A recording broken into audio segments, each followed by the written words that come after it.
தாய் வீடு நவம்பர் 2025. வேலுப்பிள்ளை கதிரவேலு அப்புஜி என்ற பேராளுமை. எழுதியவர் மா. கணபதி பிள்ளை.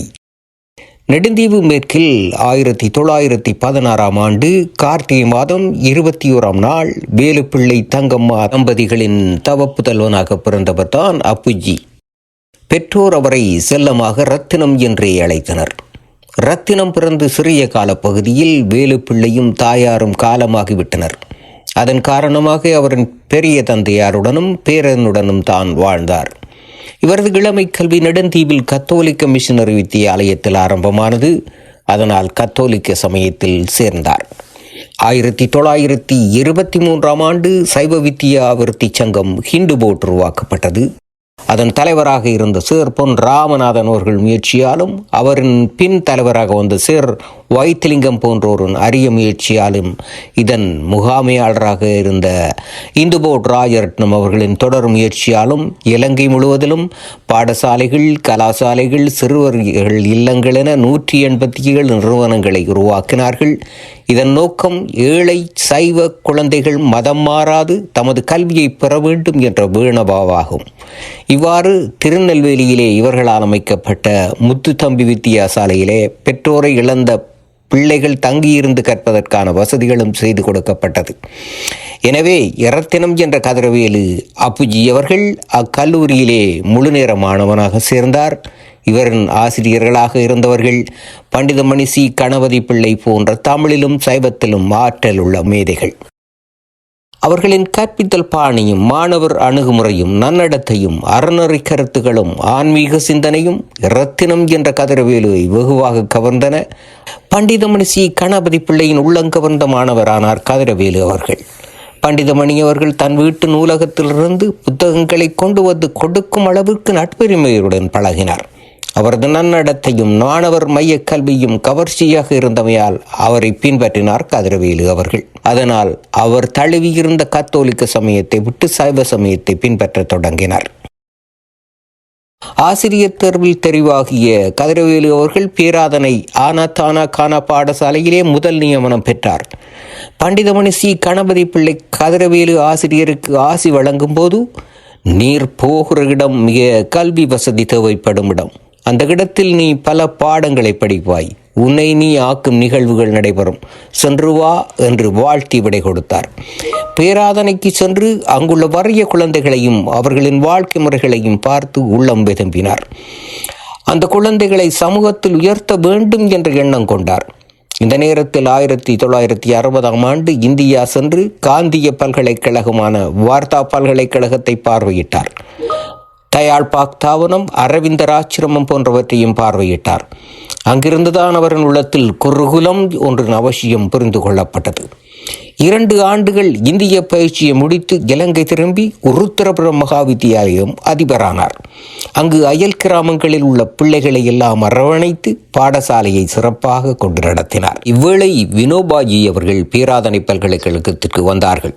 அவரை சந்திக்க கதிரவேலு அப்புஜி அவர்களும் தவத்திரு வடிவேலு சுவாமிகள், ஆத்மஜோதி முத்தையா, திரு நல்லதம்பி அவர்கள், தவத்திரு கணேசானந்த மகாதேவ சுவாமிகள் கூட்டாக சென்று அவரின் உரையையும் அவரின் ஆசியையும் பெற்று திரும்பினார்கள்.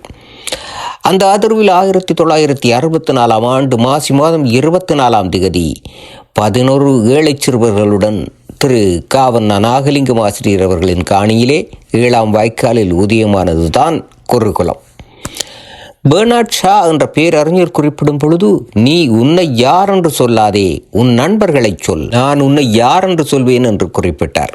அப்புஜியின் நடத்தையோடு தொடர்புடையவர்களை பார்த்தால் தவத்திரு வடிவேலு சுவாமிகள், தவத்திரு யோக சுவாமிகள், பண்டிதமணி சி. கணபதி பிள்ளை, தவத்திரு கணேசானந்த மகாதேவ சுவாமிகள், விசாலாட்சி அம்மா, ஆத்மஜோதி முத்தையா, திரு காவண்ணா நாகலிங்கம் அதிபர் அவர்கள், திரு நடராஜா ஆசிரியர் அவர்கள், மாதாஜி எனப்படும் பரமானந்தவல்லி, நாவற்குழியூர் தவர் திரு செல்லத்துறை, செல்வி தங்கம்மா அப்பாக்குட்டி போன்ற ஆத்மீக சிந்தனையாளர்களை காணலாம். இக்காலத்தில் மானிப்பாயில் உள்ள சகோதரியொருவரின் வீட்டுக்கு சென்ற கதிரவேலு அவர்களுக்கு நெருப்பு காய்ச்சல் வந்துவிட்டது. மானிப்பாய் அரசு வைத்தியசாலையிலே அவர் சேர்க்கப்பட்டார். அவரை கண்ணும் கருத்துமாக கவனித்த தாதியர் சின்னம்மாவை தன் வாழ்க்கையை துணையாக்கினார். மனைமாட்சி என்ற மங்கலத்தின் நன்கலங்களாக முருகதாஸ், நீலாம்பிகை, விமலாம்பிகை என்று 3 குழந்தைகளை பெற்றெடுத்தார். இந்த காலம் கிளிநொச்சி பிராந்தியத்தில் மலேரியா நோய், பாம்பு கடி, யானை அச்சுறுத்தல், நெருப்பு காய்ச்சல் போன்ற பாரிய அச்சுறுத்தல் நிலவிய காலம். இவ்வேளை இன்று கிளிநொச்சி இந்து கல்லூரியாக இருக்கும் பாடசாலையின் முதல் அதிபராக திரு காவண்ணா நாகலிங்கம் அவர்கள் நியமிக்கப்பட்டார்கள். அவரின் அனுசரணையுடனும் தன் அயராத முயற்சியாலும் குருகுலம் என்ற அமைப்பை ஏற்படுத்தி அங்கு வாழும் குழந்தைகளுக்கு பாடசாலை கல்வியை 7ஆம் வாய்க்கால் இந்து வித்தியாலயத்திலே வழங்க ஏற்பாடுகள் செய்தார். இந்த குருகுலம் என்ற அமைப்பை தன் குருவான பண்டிதமணி சி. கணபதி பிள்ளை அவர்களை வைத்தே ஆரம்பித்து வைத்தார். இக்குருகுலத்தை பற்றி குறிப்பிடும் பொழுது திரு காவண்ணா நாகலிங்கம் அதிபர் அவர்கள் உயர்ந்த உள்ளம், மிடுக்கான நடை, வினோபாயியின் தோற்றம், வெண்பனை கட்டி போன்ற தாடி, கணீரென்ற இனிய குரல், 4 முழ ஆடையும் தோளிலே மெல்லிய துண்டும் கொண்ட குருகுல பிதா அமரர் வே. கதிரவேலு என்று குறிப்பிடுகின்றார்.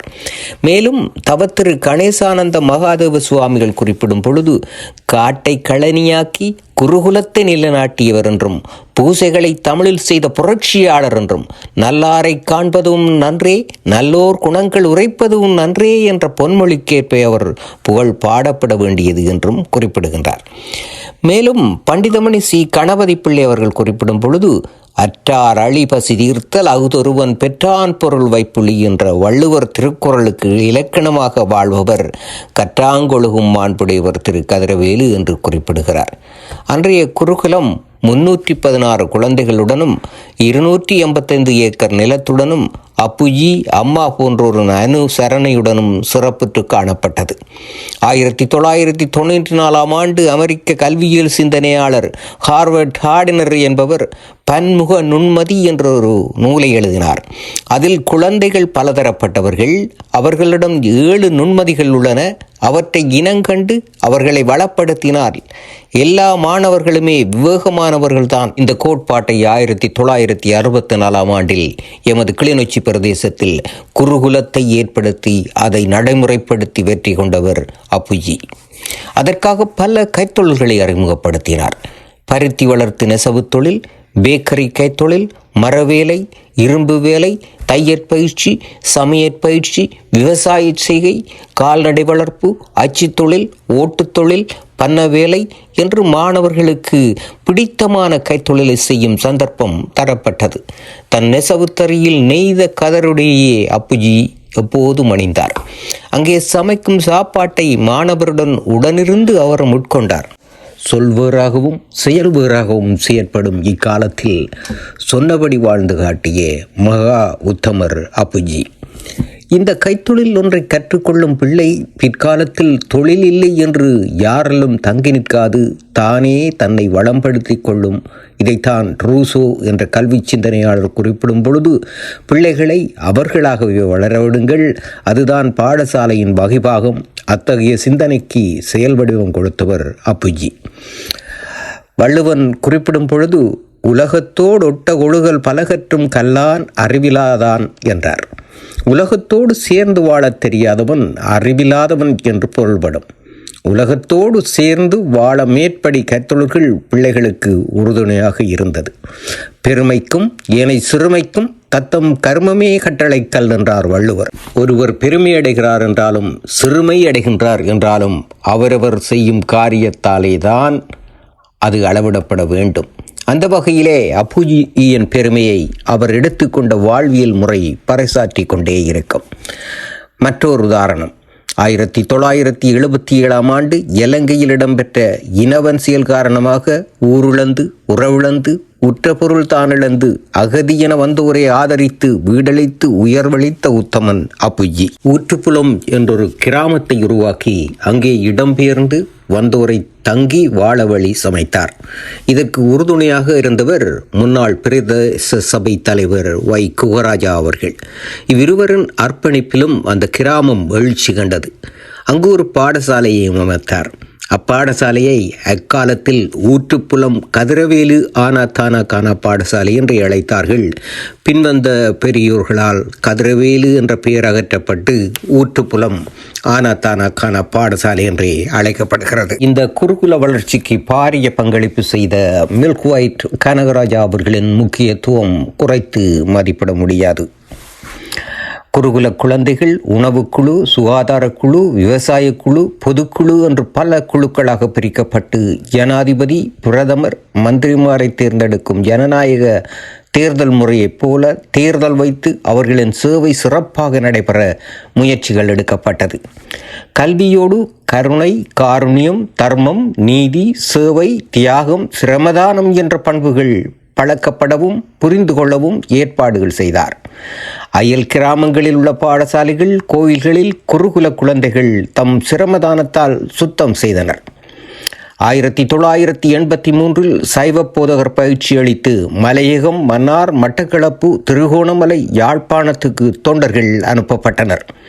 அதிகாலை 4 மணிக்கு எழும்பி காலை கடன் முடித்து யோக பயிற்சி, பிரார்த்தனை, கற்றல், தொழில் பயிற்சி முடித்து பாடசாலை செல்ல வேண்டும். பாடசாலை முடிந்து வந்ததும் அதே முறையை பின்பற்ற வேண்டும். ஆண்கள் பகுதிக்கு காவண்ணா நாகலிங்கம் அதிபர் அவர்கள், திரு நடராஜா ஆசிரியர், அப்புஜி போன்றோர் மேற்பார்வையாளர்களாக செயற்பட, பெண்கள் பகுதிக்கு அப்புஜியின் மனைவி சின்னம்மா, விசாலாட்சி போன்றோர் பொறுப்பாக இருந்தனர். திரு காவண்ணா நாகலிங்கம் அதிபர் அவர்கள் குறிப்பிடும் பொழுது, ஒருத்தரபுரத்தில் அப்புஜி என்று அழைக்கப்படும் பெரியண்ணாவின் பங்களிப்பு குருகுலத்திற்கும் சிவன் கோவிலுக்கும் பாரிய அடிப்படையில் அமைந்தது மட்டுமன்றி அவரின் பங்களிப்பு காந்தி நிலைய வளர்ச்சிக்கும் மிகுந்த முக்கியம் வழங்கியது.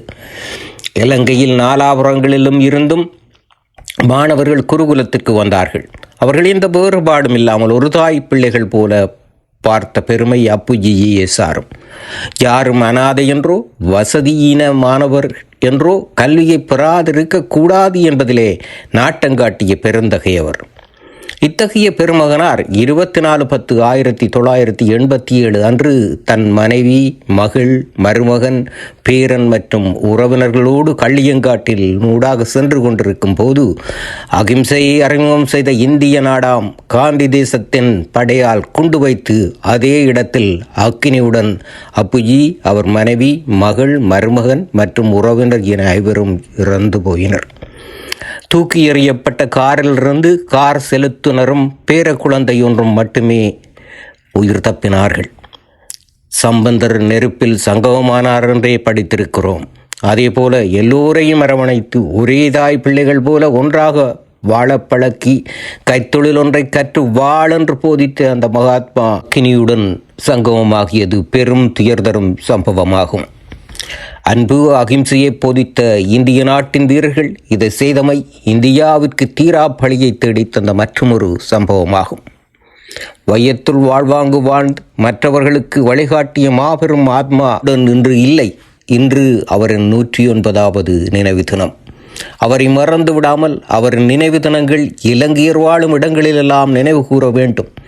எதிர்கால சந்ததிக்கு இத்தகைய தன்னலம் இல்லாத தூய மனிதன் எங்களை உருவாக்கினார் என்ற செய்தியை சொல்லித்தர வேண்டும் என்ற கோரிக்கையை உங்கள் முன்வைக்கிறேன். நன்றி.